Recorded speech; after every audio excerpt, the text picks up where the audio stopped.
The day I got frustrated at my wife. Now, typically frustrations with her only go one direction, where I would get upset and I would leave. I would get upset and I would rage. I would get upset and I would get pissed off because that was the typical thing of what I would do when I had to deal with my wife. If I was frustrated, then I had to blame it back on her. If I was frustrated, then I had to make sure it wasn't my fault. I would always switch the blame. So the other day when I was frustrated with my wife, I had this option. I have this option of I can either rage out, I can get upset, I can slam the door, I can walk away, I can do whatever I want to do because like she's pissed me off, right? Like inconvenienced me. Like it's something that I'm looking and I'm like, hey, this is an issue of how you're doing X, Y, and Z. I was pissed off. And so in this moment, there's been this like feeling back and forth of how do I want to act? How do I want to react? How do I want to respond? All these different things happen just in like a brief moment. Have you ever had this moment where you're like frustrated with what's going on? And so I was frustrated with her. Like I was frustrated with what was going on. We had this argument, we had this frustrating moment, and I was like pissed off. Really? Like I was like pissed off. I was like, why can't we just like communicate? I was frustrated, right?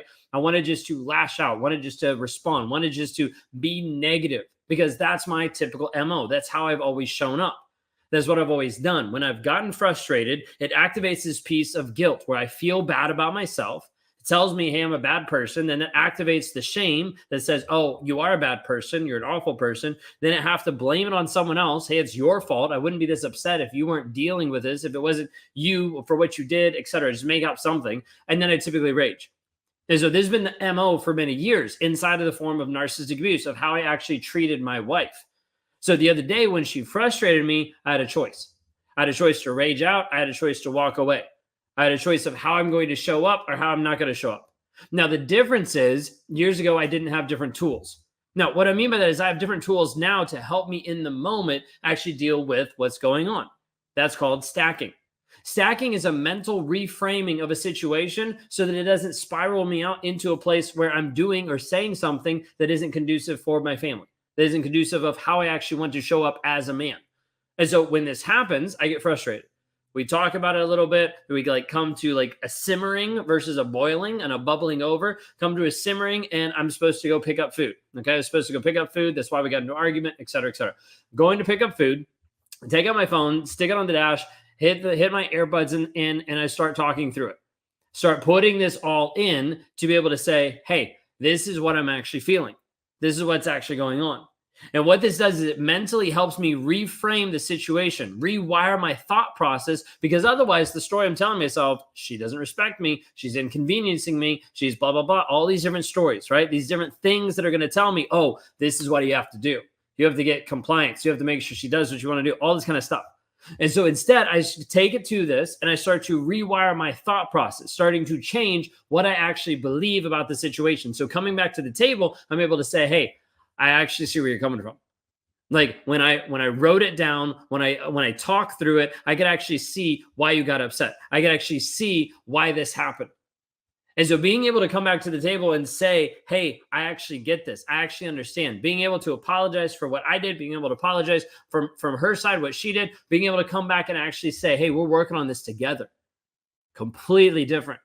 If you would have told me I'd be in this place 2 years ago, I would have laughed in your face because I didn't believe that this reality was possible. I didn't believe that I could actually have a connected, committed relationship with my wife, but instead I would rage out or walk out, but I wouldn't actually invest the time in changing my mindset. Because at that time, I only thought I was the only person that was right. Have you had this in your relationship where the person that you've been with only thinks that he's right?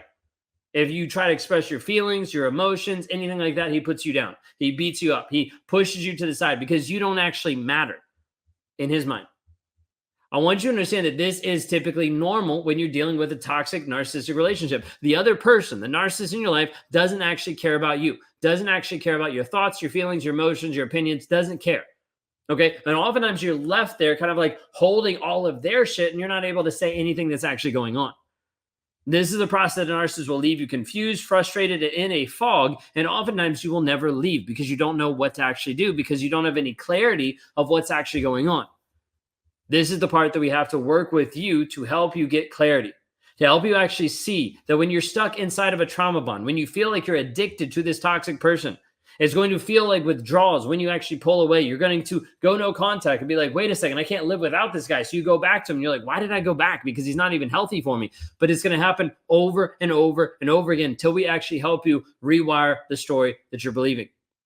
So you need to understand, like in that moment, I had to rewire the story I was believing, because the story I was believing was like selfish, was like entitled, was only focused on me, didn't have any understanding about what she was going through, what she was struggling with, or how she was needing to show up. But when I was able to rewire that story and say, wait a second, what are the actual facts?